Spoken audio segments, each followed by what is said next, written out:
What's up, y'all? It's almost over. The year's almost over. We're going into 2020. And I really just wanted to talk about, what it is that we're doing here and, what Contract Fortune is doing. But more than that, really, I just wanted to discuss motivation and being motivated. I can sit back and tell you how to be motivated all day. You need to want to do this. You have to want to succeed. I could give you all of those motivational catchphrases. But if I don't try to give you some type of skill to go and obtain what it is that you're looking for, then I'm just doing nothing but telling you and selling you dreams. And that's not to disparage or disrespect anybody else's movement because, my job should be to uplift everybody. But I feel like there's a lot of entrepreneurs in the world. Like being an entrepreneur, a friend of mine said it was trendy. I don't think it's trendy. I think people are starting to come to the realization that we weren't put here just to be slaves for other people. And that's not being a slave if you're a worker. Don't get me misunderstood. But you're supposed to want your own. You're supposed to want to be a boss for yourself, to have your own piece of whatever it is that this dream is. And not everybody is in a boss position. Some people are meant to be soldiers, but in order to be a soldier, you still got to be a leader. Like you spoke, every person has the leadership trait in them. Like every person has the leadership trait in them. Now, if you activate it, that's your choice. That's something that, you have to choose to activate in order to go into the full leadership capacity, I guess. But for me, to sit back and just tell you a bunch of motivational things and not give you some type of direction or some type of skill that possibly might be able to make you or help you obtain those goals, then what's the point? I don't want you to pay me if I haven't experienced something or did it myself, or I can put you in a position where you can trust me to know that what I'm telling you is something that's going to help you. 2019 was one of my most trying years. It was successful in some capacities. It was difficult in other capacities, but I'm never going to say that 2019 was worse than 2013 because I lost my mom in 2013. That was the worst situation I've ever had to deal with in my life so far. I don't wish that type of pain on anybody.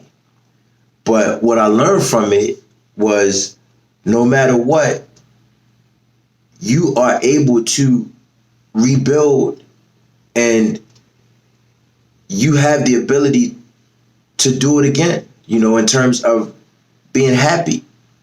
Because I thought when she left that I'd never be happy again. And I've found happiness, several times since I've lost her, which is something that I'm grateful for.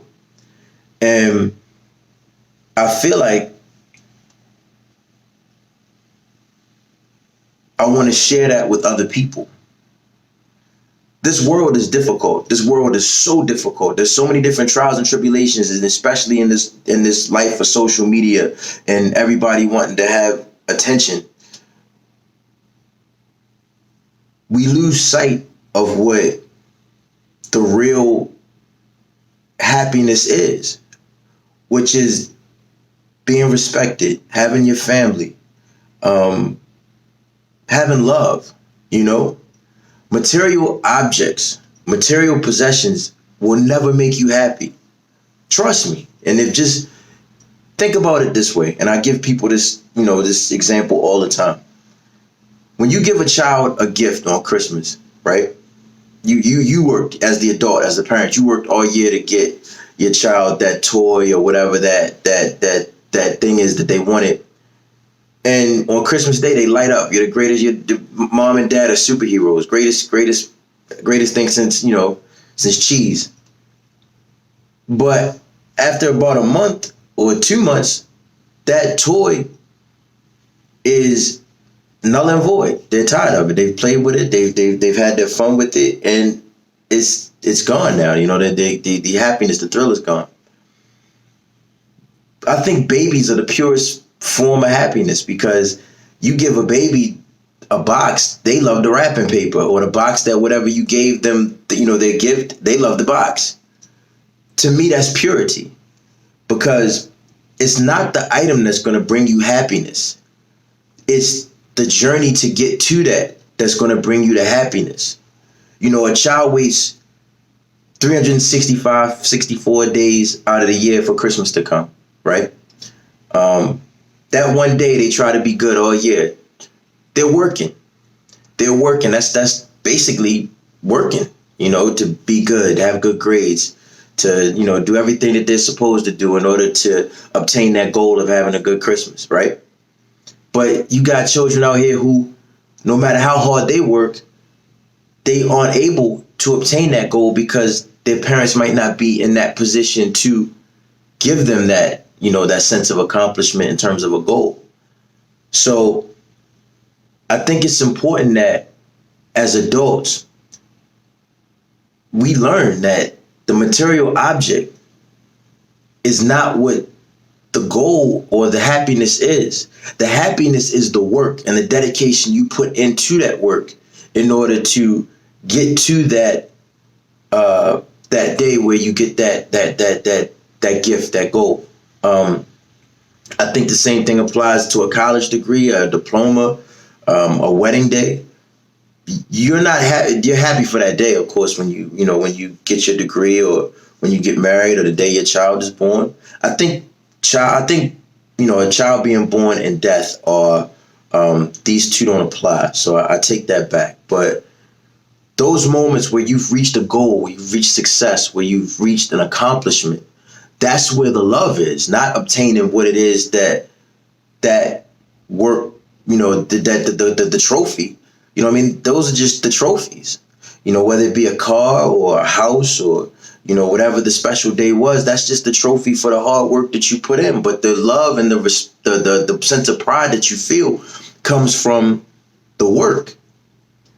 And it's hard to see that because while you're in the middle of the work, while you're doing the work, you're tired. You feel like you're never going to reach that goal. Everything, you're stressed out. And trust me, I'm speaking from a place of things that I'm going through currently or things that I've been through before. It's hard to stay dedicated. It can lead to depression when you're not, able to focus, or, you're reaching for a goal and you don't get to reach that goal because you're tired or you're stressed out. And that's what makes the victory that much more sweet. At the same time, you got to flip that. What about when you work that hard, which goes back to what I was saying a second ago about a kid who works just that hard and, tries all year to be good. And because they don't have the resources, they're not able to have the same Christmas that another child might be able to have. That loss, it is the same loss you feel when you work hard for something and you lose. And a lot of my athletes out there, I'm quite sure they can relate to that. You work hard. You're in the gym shooting shots. You're doing suicides. You're on the field doing whatever drills you have to do in order to try to make yourself better. And then you play that game and you might lose. It's the level of dedication that you have to whatever your craft is, that is the love. This is, I feel like, a moment. And I'm hoping that the words that I speak, the position and the platform that I'm building will allow people to embrace that part of it. Like I said, there's a lot of people out here that give you speeches, that, and I won't name any names because I feel like, I congratulate those people on their successes, on whatever it is that they've been able to motivate people to do. Everybody wants to be motivated to do something. I still appreciate good motivation. I got people that motivate me, but to me, I can't motivate you unless I give you a skill along with that motivation. Now, you don't necessarily have to take that skill and use it. You know what I mean? You don't have to take the skill that I'm offering and use it. But at least when I give you the motivational part of it, when I give you the motivational part of it, you now can at least say, well, he gave me a skill too that if I want to take it, I can use it and try to make it happen. Hard work and dedication are not easy to stick to. You know, being able to stick to something until you obtain a result is not easy. It's easier to say, you know if I go become, you know, this job with computer IT, you know, and I'm not, please, I'm not, you know, I'm just using computer IT because it's a high paying job. But some people don't want to mess with computers. Some people just, they did it because they knew it was a means to making six figures, or they knew it was a means to making a million. People say all the time, whatever job you love to do, you'll love it even if they wouldn't pay you for it. You would still do that job.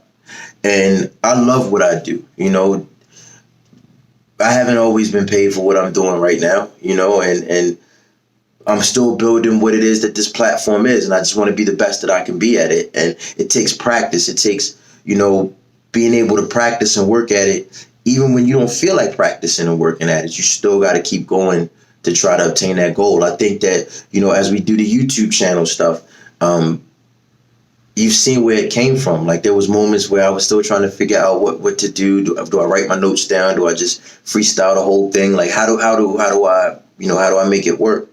I think that that's come a long way. And it's still growing. I'm still learning. Knowledge, information, and the love of whatever your craft is what should motivate you. You know, it should motivate you. It should be where your love is, where your passion is. And I feel like, you know, for my parents out there, if your kids see you loving what it is that you do for a living, then it inspires them to want to chase whatever they want to do. You know, for me, I knew how much my mother loved teaching, right? So for me to be able to teach folks how to, you know, government contract or freight broker, that's something that I watched my mom be passionate about teaching. And so now I'm passionate about teaching. It's nothing more gratifying than seeing somebody reach their goal and seeing somebody obtain something that they worked so hard for. And what's even more gratifying than that is when somebody comes back to you and say, hey, man, I watched how you did that. And thank you for, you know, giving me the little tips that you did on how to do that. Man, that's so gratifying to me. You know, even in fitness, I've had so many people that motivated me fitness wise. You know, I got people around me now that motivate me fitness wise. I don't feel like that's something that I can teach it, but that's not, you know, that's not, I know that there are people more knowledgeable about the subject than me, you know, and I try to direct those people to those people. But the fulfillment I get from the fitness part of it too, I think is a part of what this platform is, just so people know that, you know, I'm working. Like, these are things that I don't get paid for. Like, you know, the fitness part of it, right? Let me stop on that for a second. The fitness part of it has to do with your health, number one. You know what I mean? That's another thing that makes you wealthy. You're not wealthy with money. Money doesn't make you wealthy. Money is a means to an end. You know, you can pay your bills. You can afford to have the some of the necessities and some of your wants if you have money. But money is not what makes you wealthy. What makes you wealthy is your health. What makes you wealthy is your family. What makes you wealthy is the love. And if you are rich in those things, then that's when you're wealthy. That's when you are a rich person. You know, this year I was going through, you know, it's been some trials and tribulations that I've gone through this year, business wise, and there were people there to catch me and help me out. And you know, there's no way for me to ever, throughout my business career, when I've made mistakes, and Lord knows I've made a bunch of them, but there's been people there to help me and inspire me and talk me into, you know, ways to make it better. You know, those are the things that are wealth to me. Those are the wealthy parts of my life, you know, and being able to see people enjoy the material stuff, albeit it doesn't make me, you know, feel wealthy, being able to see somebody enjoy the material stuff. I enjoy seeing somebody else get enjoyment out of something, and that's what I want here. That's what I want for Contract Fortune. I want Contract Fortune to, of course, compensate me and, make a life for me. But for the longest time, I was just teaching people all this stuff and telling it to them just because if I can help you with yours, if I can help you with your dream, then I'm automatically successful because your success is my success. Watching you be successful is successful to me. And I lost track for a minute of what I wanted to say, which was even when you're going through trials and tribulations, instead of being depressed, and even though sometimes you can't control depression, instead of harboring resentment or not being able to make something happen, go do something good for somebody else.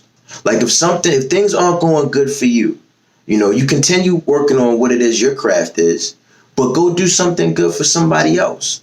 Help somebody else obtain their goal. Because where your goal might not be working right at that moment, you're helping somebody else obtain what it is their dream is. And if you do that, then you're still obtaining wealth yourself because you're filling your moral and spiritual bank up, if that makes any sense. I want everybody to be prosperous in 2020. Whatever your dream is, I want you to be prosperous. I hope that I'm able to reach a lot of people this year. My goal is to reach as many people as I can, on the training part of it, with training how to contract, and with the freight brokering part of it, teaching people how to be brokers. Because when I was learning how to do it, I kind of walked a lane by myself, and that's not necessarily always good.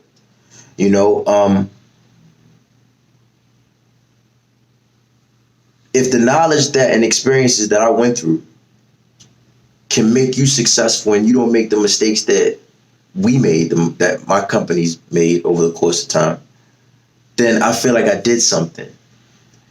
This is your moment to invest in yourself.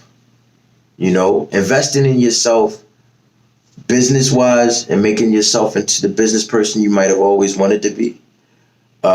Gathering your soldiers, because again, everybody's not going to be the general or the boss, but we all got leadership traits. And your job, if you have a soldier or your soldiers are with you, is to activate the leadership in them. Don't make them feel like, you're only a soldier. If you're a soldier, being a soldier is probably the most important job because they're there to help you, protect you, and keep the movement going. It's your job to strategize and make it come together, but it's your soldier's job to execute. So if I don't have good leadership from my soldiers, then I failed. And for those that are supposed to be bosses, for those that are supposed to be generals, that are supposed to be entrepreneurs,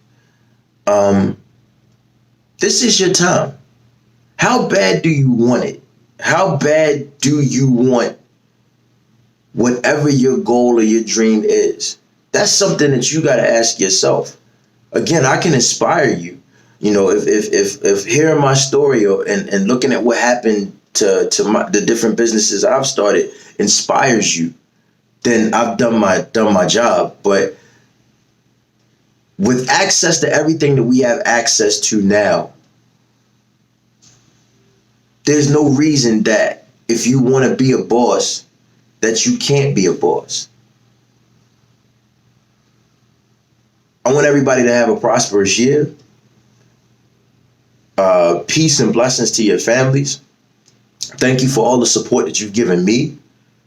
I'm here, and Contract Fortune is here. So like and subscribe, and let's do it in 2020 bigly.